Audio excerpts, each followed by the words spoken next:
Ministro Abrão, o senhor está aí? Estou aqui, Datena.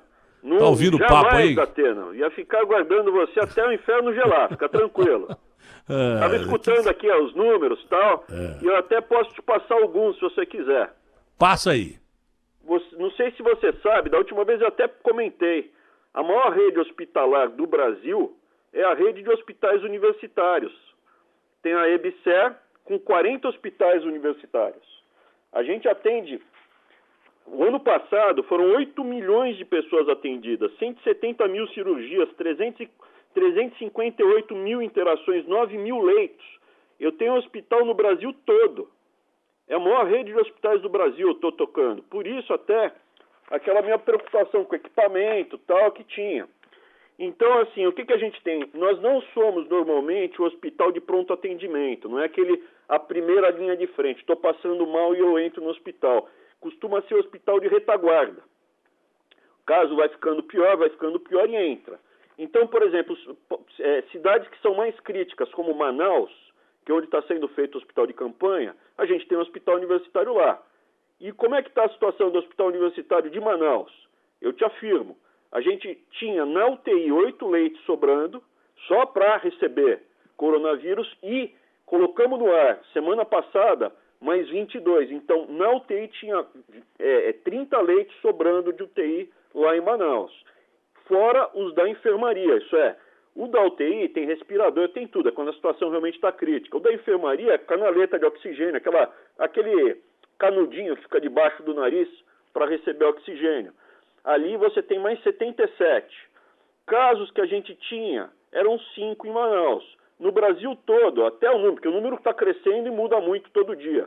A gente tinha menos de 1.500 casos confirmados de coronavírus nos hospitais universitários, sendo que eram, até a última vez que eu vi, 472 já tinham curado, já estavam fora. A maior parte das pessoas vai para a enfermaria, a grande parte das pessoas vai para a enfermaria, fica um tempo em tratamento e vai embora. A maior parte das pessoas nem vai para o hospital. A maior parte das pessoas fica em casa mesmo e passa 80%, 90%, nem sente nada. Das pessoas que sentem, a maior parte vão ficar só na enfermaria. E em alguns casos mais graves, precisa entubar e precisa ir para a UTI. Então é assim, eu tenho aqui o acompanhamento pelo Brasil todo, é uma situação crítica, é uma situação preocupante, envolve-se em risco de vida, mas não é o fim do mundo. No segundo semestre, Datena, o Brasil vai estar de pé, tem que estar de pé, a vida segue, né? Eu já perdi minha mãe, é muito triste perder a mãe, meus avós, é muito triste, mas a vida segue. E a gente não pode simplesmente achar que o Brasil vai acabar. Então eu estava acompanhando aí a sua fala aí, eu tinha alguns números para passar, tá? Então tem leito, tem hospital, as coisas estão andando em alguns hospitais, por incrível que pareça, como as pessoas estão evitando ir para lá, diminuiu a ocupação. Por incrível que pareça, Datena. Então é isso. Quer dizer, mesmo em Manaus, que é um dos pontos considerados pelo Ministério da Saúde como crítico, você está dizendo que tem vaga nos hospitais. No universitário, que eu sou o responsável de Manaus, eu te afirmo, porque eu estou 100% dedicado a isso, Datena. Essa é a minha prioridade, salvar vidas. Ao mesmo tempo, eu me compadeço, porque tem muita criança pobre em cidade que não precisava ter ido para a quarentena tão cedo como foi, passando fome em casa. Cada dia que passa, eu fico mais triste e chateado com o despreparo, a afobação de certos governantes. Você vai me falar que, Orlândia, em São Paulo, precisava ter entrado em quarentena exatamente no mesmo prazo que Ribeirão Preto. Você vai me falar que Batatais precisava entrar no mesmo prazo que Brotas, ou Presidente Prudente, ou Lins, ou se atravessar ali para o estado do Mato Grosso, Três Lagoas. Assim, foi feito de forma atabalhoada, está tendo um custo social enorme, crianças estão sofrendo, famílias estão sofrendo, e não é só pobre não, hein, Datena? Eu estou acompanhando isso pelo Brasil todo. O cara que nunca passou fome na vida está passando fome. É filho de marceneiro, é filho de encanador, é filho de mecânico, esse pessoal todo está passando fome. Isso daqui foi feito sim, eu já me sinto à vontade para falar de forma atabalhoada. A gente tem o mapa do Brasil todo, acompanhando acompanhando município por município onde está tendo os casos de coronavírus. Não é exatamente igual no Brasil todo. Aliás, não faz o menor sentido. Você falou da Dinamarca aí, Datena. Pô, a Dinamarca está uma dinâmica completamente diferente de Milão, e na Itália, em Milão, é completamente diferente de Nápoles, que é um pouco mais ao sul, ou se você for lá para o sul mesmo, lá para Calábria. Então, assim... Climas diferentes, né? Pô, Datena, eu não sou... Eu estou aqui há pouco tempo, e o que me trouxe aqui foi um pouco essa revolta de ver o Brasil ser destruído. E, de novo, esses poderosos, as pessoas que controlam o Brasil há décadas. Eu vou falar explicitamente, o PSDB está governando o estado de São Paulo há quanto tempo? 30 anos? Assim, pô, o que aconteceu aí, eu como paulista, pagador de imposto, aí eu fico chateado pra diabo. Eu não vou usar outra palavra porque estamos no rádio. Você está metendo o pau do Dória, é isso?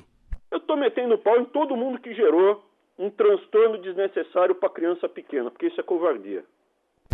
Bom, Manaus, isso é um dado importante, porque se Manaus está tão crítico ainda, por que o hospital universitário que está lá esperando, é a última linha que tem, não é a linha de frente, mas é a última linha. É a retaguarda. E por que a retaguarda não está sendo usada se está tão ruim assim?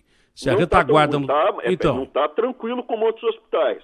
Mas a gente fala assim, estamos tirando o velho de respirador para dar para um cara mais jovem. Não aconteceu no Brasil em lugar nenhum isso, Datena.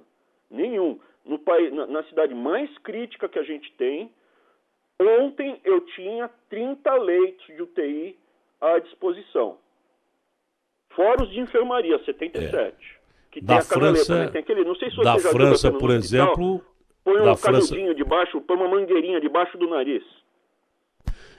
Na França, por exemplo, chegou a acontecer isso. Em alguns hospitais chegou-se a tomar a decisão de que as pessoas mais velhas fossem colocadas de lado. Chegou-se a tomar essa decisão terrível. E é uma das maiores economias do mundo. Aqui, diz o ministro que lá... Diz não, ele está afirmando que lá em Manaus, que a retaguarda, que tem a linha de frente, e depois, quando não dá mais, vai para a retaguarda, que é o hospital universitário. Havia 38 leitos à disposição para serem usados. Que essa crise está sendo politizada, eu não tenho dúvida nenhuma. Por quem, como e onde... Também não sei, mas que está sendo utilizada politicamente, eu tenho certeza absoluta que está sendo utilizada. A nossa conversa aqui não é uma conversa boa.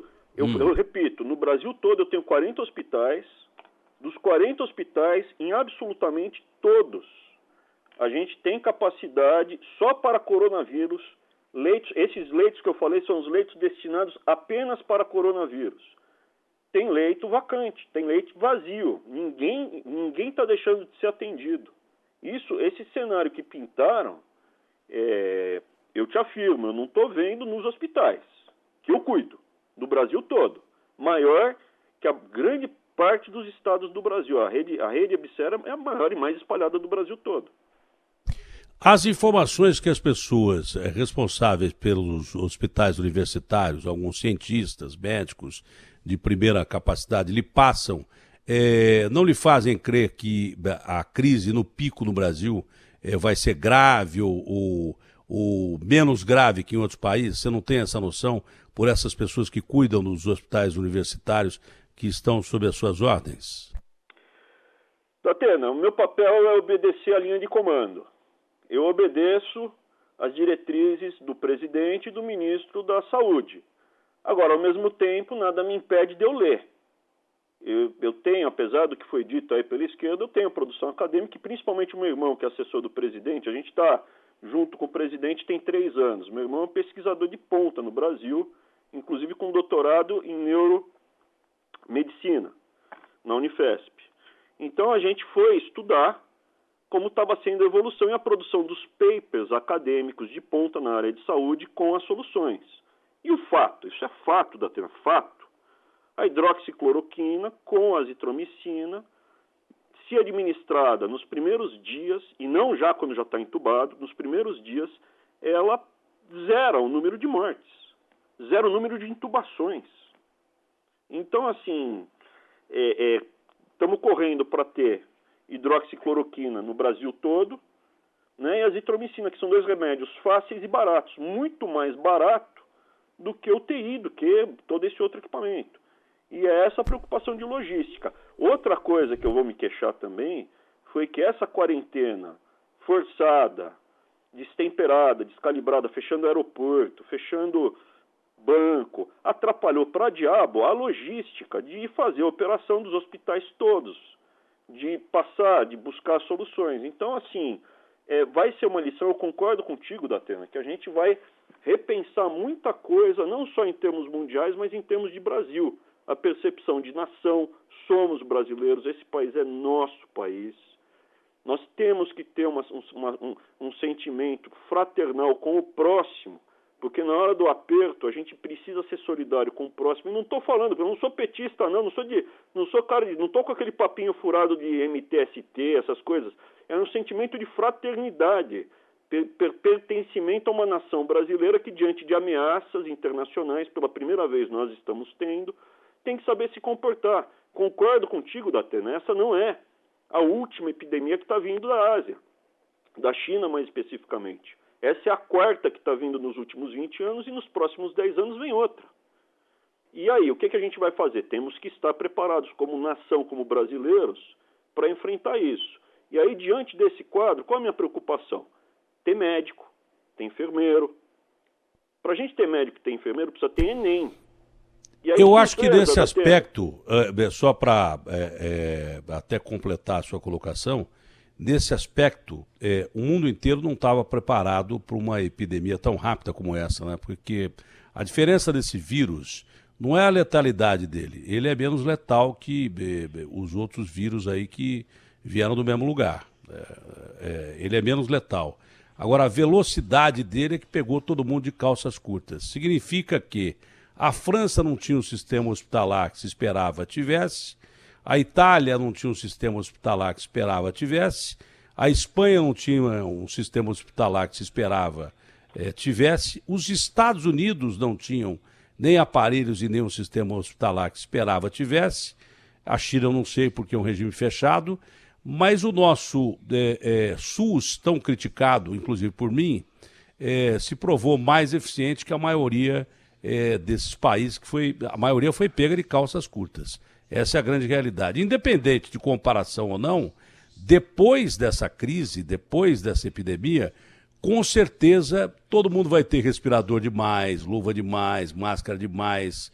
É aquela história melhor sobrar do que faltar. Depois dessa pandemia, o mundo vai sair melhor preparado para enfrentar não só vírus, mas qualquer tipo de doença, porque os sistemas hospitalares vão funcionar melhor. O senhor não acha? Eu concordo contigo. Nós temos que repensar. Você está falando com uma pessoa que acredita no livre comércio, na iniciativa privada, que você tem que ter comércio mundial, mas essa crise, por exemplo, me fez repensar muito na nossa dependência da química fina para produzir remédio. Não está nas nossas mãos. Essa dependência por partes e peças para respirador. Insumo. Então, assim, que a gente ficou sujeito a correr atrás de um leilão internacional para salvar a vida de brasileiro. Então, assim, eu realmente acho que, como brasileiro, a gente tem que repensar muita coisa, mas eu queria aproveitar, evidentemente, Datena, aqui e mandar uma mensagem para a população ficar atenta ao que está acontecendo no Brasil. Então, Datena, daqui a 10 anos, vem outra por peste dessa. A gente precisa ter enfermeiro, precisa ter médico, a gente precisa ter engenheiro para fazer os respiradores. Para isso, a gente precisa ter ENEM. A gente precisa fazer o exame vestibular para selecionar os jovens e fazer a faculdade, até para dar perspectiva. São 5 milhões de brasileiros que fazem o ENEM. O ENEM é em novembro, é lá no final do ano. Já vai ter passado. A vida já vai ter dado sequência. Eu vou fazer a prova do ENEM. Sabe o que você está tendo nesse momento por parte de grupos organizados de esquerda, mas também grupos de interesse em acabar com o ensino público? Olha o que eu estou falando. Grandes conglomerados privados querem acabar com o ensino público universitário e fazer o grande monopólio de educação. É um plano que já está aí, tem até deputado que defende esses grupos. E também a esquerda mais raivosa para desmobilizar as pessoas. O pessoal de esquerda leve está até do meu lado, quer que faça ENEM para salvar as universidades públicas. Datena, tem um movimento grande para impedir que haja Enem esse ano. Você acredita nisso? Não pode ter Enem esse ano porque está tendo coronavírus. Então vamos perder o ano inteiro. Vamos deixar uma geração inteira de médicos e enfermeiros sem existir. Vamos enfraquecer as universidades federais para daí começar a questionar, será que não vale a pena fazer uma grande empresa privada que vai estar na mão de um cara que dá dinheiro para parlamentar aí? Entendeu? Ele ganhar dinheiro e o Estado pagar essas universidades. Esse plano está montado, tem senador, tem deputado defendendo que não tem Enem, tem ONG defendendo que não tem Enem e que a gente vá nessa direção da grande empresa monopolista, que é o que falta, né? Já tem na cerveja, já tem na carne, falta na educação, né? Então, assim, eu peço... Não, os hospitais universitários... Você não precisa acreditar em mim, verifica isso. Os hospitais universitários, dentro desse quadro que eu tracei, da mudança do mundo, eles vão ser fundamentais. Isso aí eu não tenho dúvida nenhuma. Os hospitais universitários fazem muito parte dessa cadeia de mudança para fortalecer o sistema hospitalar público do Brasil. Público e privado, né? Porque muita gente que se forma em hospital universitário também vai para a iniciativa privada, mas os hospitais universitários estão nessa cadeia de mudança. Para você ter uma ideia, uma pesquisa da Unesp apontou um potencial tratamento do novo coronavírus, isolou um gene que pode estar associado a esse terrível aí, Covid-19. Isso feito por brasileiros do Instituto de Biociência da Universidade Estadual Paulista. Eu dei até o nome para o Garrafa do Cidadão, ele está procurando falar com quem está desenvolvendo essa pesquisa, né? A alteração na expressão de um gene chamado TRIB3, TRIB3, responsável pela produção de uma proteína do mesmo nome que tem alta probabilidade de interagir com a proteína do novo coronavírus e que ataca principalmente as células do pulmão. Então, você descobrindo como usar esse TRIB3, né? É esse o nome do negócio, TRIB3 ou TRIB3, tem um remédio sendo desenvolvido na Espanha com essa mesma base aí, mas esse gene foi isolado aqui pela Unesp. Talvez você consiga realmente um remédio altamente eficiente para impedir que esse vírus se multiplique dentro das células. É um caminho para um remédio.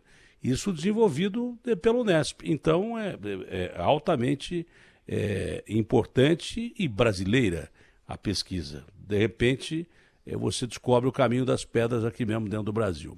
A produção científica das universidades brasileiras federais, medicina, odontologia, engenharia, ela está aumentando, Datena. Já tem sinais claros. As universidades federais, é que a gente acha poucos canais para divulgar como esse espaço que você está dando aqui para a gente. Mas eu tenho uma relação grande já desse engajamento das federais, que mudou, né? Já estou aqui há um ano, então já teve uma aproximação. Os departamentos de engenharia espalhados pelo Brasil, várias universidades, desenvolveram respiradores muito mais baratos. A parte de medicina está em estudo amplo. Quer ver uma coisa que eles estão estudando? Se você foi vacinado para tuberculose, que a gente toma aqui no Brasil, o impacto e a virulência da doença é muito menor. Isso daí talvez explique a menor quantidade de mortos no Brasil. País desenvolvido, você já não está dando vacina para tuberculose há 2 gerações. No Brasil, eu e você já tomamos isso daí. Então, assim, tem muita coisa que as universidades federais e as universidades privadas também estão ajudando. Por isso, Datena, eu queria falar mais uma coisa. Olha, eu acho que você tem razão no aspecto, viu? Sabe? Porque tem doenças que o mundo até já esqueceu e que a gente está enfrentando.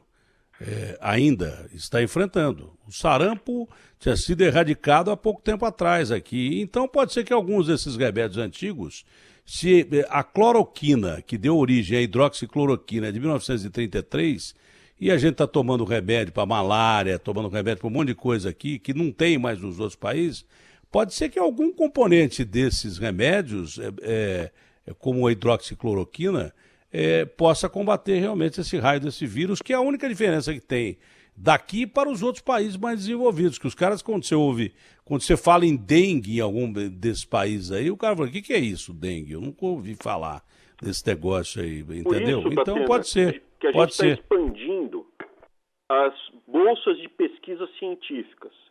Eram 81 mil, estamos indo para 88 mil. Mas como é que está sendo essa expansão?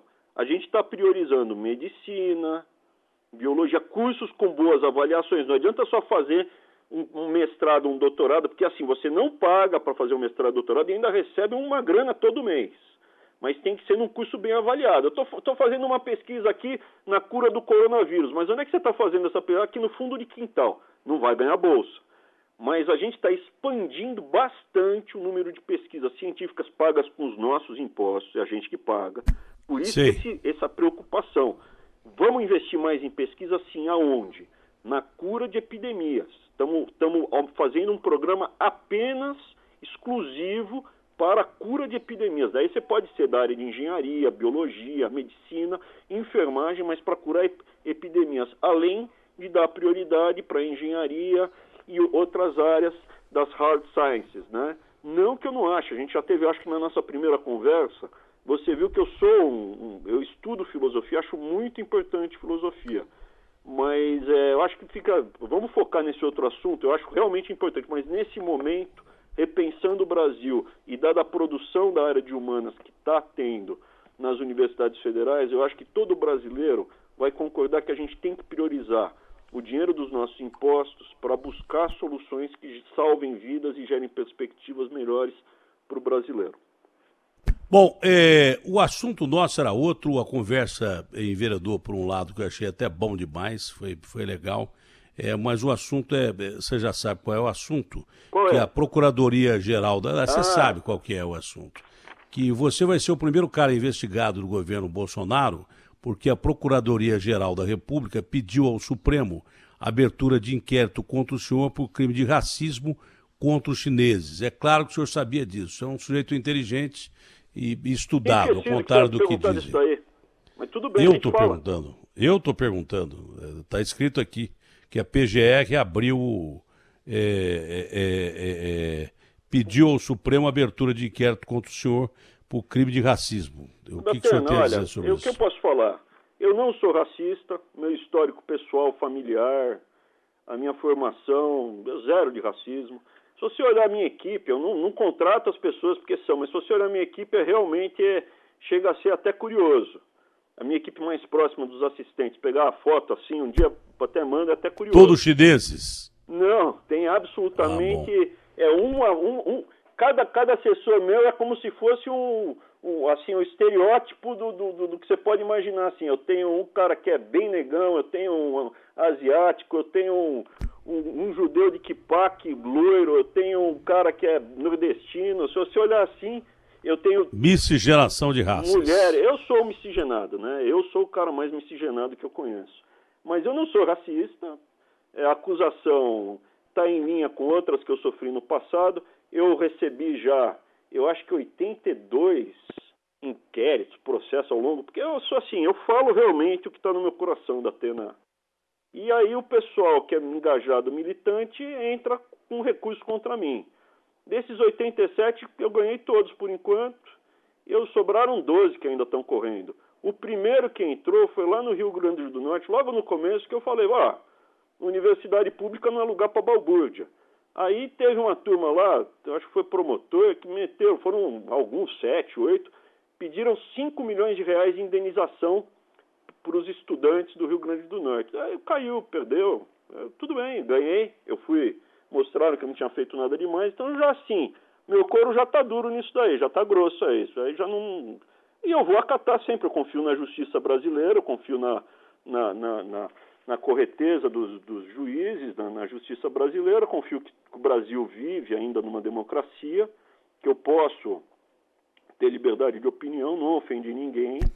Mas o senhor esperava que chegasse a isso? O senhor esperava que chegasse a isso, aquele post? Falar o que eu penso, externalizar as coisas, aí eu acho que eu perdi o Brasil. Eu perdi o Brasil. Sei, mas o senhor acha que... Vou ficar muito triste. O senhor acha que chegaria a esse ponto, depois que o senhor fez aquele post ou não? Foi surpresa para o senhor? Não, foi assim, não vou falar que é surpresa, porque tem muita gente no Brasil, né, Datena? Então, quando eu falei lá do Balbúrdia, logo no comecinho eu fiquei surpreso pelo volume, né? Foram 5 milhões de reais em indenização por dano moral. Aquilo me chamou a atenção. E o detalhe, eles divulgaram logo no começo para a mídia antes de protocolarem na justiça, mostrando nitidamente que tinha um viés político, né? Então, assim, eu tenho tantos casos já. Eles fazem, assim, não estou falando que foi esse caso, porque esse caso está em aberto, meus advogados vão ver. Eu tenho 2 escritórios de advocacia trabalhando para eu. Então, assim, eu gasto uma bala com advogado, viu? Olha, vai dinheiro com advogado. Mas tenho ganho todos. Meu compromisso é com a verdade. Eu sempre vou falar o que eu penso. O dia que eu falar uma coisa que eu tiver errado, eu vou pedir desculpa. Já aconteceu, já. Você pega no plenário, eu nos embates, eu fui o ministro que mais vezes foi convocado para o plenário na história, ponto. Foram 8 convocações em 7 meses de congresso aberto. Deu mais de uma por mês. Você pode ver em alguns momentos eu pedir desculpa para pessoas que eu falei, não, realmente. Eu recebi processo no passado porque eu falei que o Lula era corrupto. Então, assim, eu falo, o Lula é corrupto sim, é corrupto. Eu não gosto do Lula. Tenho desprezo pela Dilma, eu desprezo a Dilma. Vai me processar porque eu falei que eu desprezo a Dilma? Pode processar. Vai me processar porque eu desprezo o Lula? Pode processar. Entendeu? Então é isso, essa que é a vida. Eu tenho um compromisso com a verdade, com a liberdade, com o Brasil. Amo esse país, não é papo furado. Acho que vocês pegarem meu comportamento, minha postura. Se eu tivesse aqui para fazer esquema, ou ganhar dinheiro escusamente, ou fazer malandragem, a minha postura deveria ser outra, ficar quieto, ser o mais discreto possível, fazer as pontes com os donos do poder e ia sair no xixi, tudo. Ninguém ia nem me amolar. Para ser queixo duro como eu estou sendo, Datena, eu tenho que ter certeza que não tem uma vírgula fora do lugar. Se tiver botou a cabeça fora do rebanho, botou a cabeça fora do rebanho e leva a pau mesmo. Isso vale para todo mundo. Mas você também é assim, não, Datena? Eu sou daí para pior. E me ferro muito, mas não me arrependo, não. Então, o Ministério da Educação vai antecipar a formatura para alunos da saúde? Já como vai funcionar? E como é que funciona isso? Como é que funciona? Os alunos para ir para a linha de frente, porque quem mais fica doente, mais cai, é justamente médico e enfermeiro. Então a gente está pedindo nesse momento, mas eu não sou ditador, é voluntário. A gente está pedindo para as universidades darem a colação de grau, isso é, formarem quem já está com 75% dos estágios concluídos. E botar essa garotada, esse pessoal mais jovem, na linha de frente. Mesmo porque quanto mais jovem, menor a mortandade. Algumas universidades, elas não estão colando grau, seja privadas, as públicas estão, tá? As federais estão. Aí a solução que alguns têm, não que eu esteja recomendando, mas se você entrar com um pedido na justiça, você obtém uma liminar e cola grau, e você é um médico formado. Não é obrigado a ir para a linha de frente, não é obrigado a trabalhar. É simplesmente uma solicitação, um chamamento que eu faço a esses médicos que vão fazer o juramento, como você bem falou, de Hipócrates, de salvar vidas. Esse é o momento. Vamos salvar vidas. Se não quiser ir, tudo bem. Mas esse é o momento de, mais do que patriotismo, de humanidade, de ir para a linha de frente. E o que o MEC está estudando, eu estou quase conseguindo, eu vou antecipar aqui, ó, minha assessoria vai ficar fula da vida comigo, mas a gente está vendo se consegue fazer um seguro de vida para esse pessoal da linha de frente. Ela está batendo aqui, minha assessoria bateu em mim, desculpa, não vou falar mais, pronto. Vou ficar quieto aqui. Eu apanho aqui, Datena, eu só tenho jeito de bravo, eu sou... eu sou que nem cachorro boxer. Tem uma cara brava, mas é manso, viu? Tá com medo de outro processo aí. Ministro, algo mais a colocar ou não? Muita coisa, Datena, você que manda. Eu estou aqui à sua disposição, mas olha... por mim já está legal, foi um bom papo. Fica com essa toada aí sua aí que você defendeu bastante, a hidroxicloroquina foi muito importante, tá? Obrigado e fica com Deus, Datena. Um abraço grande, ministro. Prazer em falar com o senhor.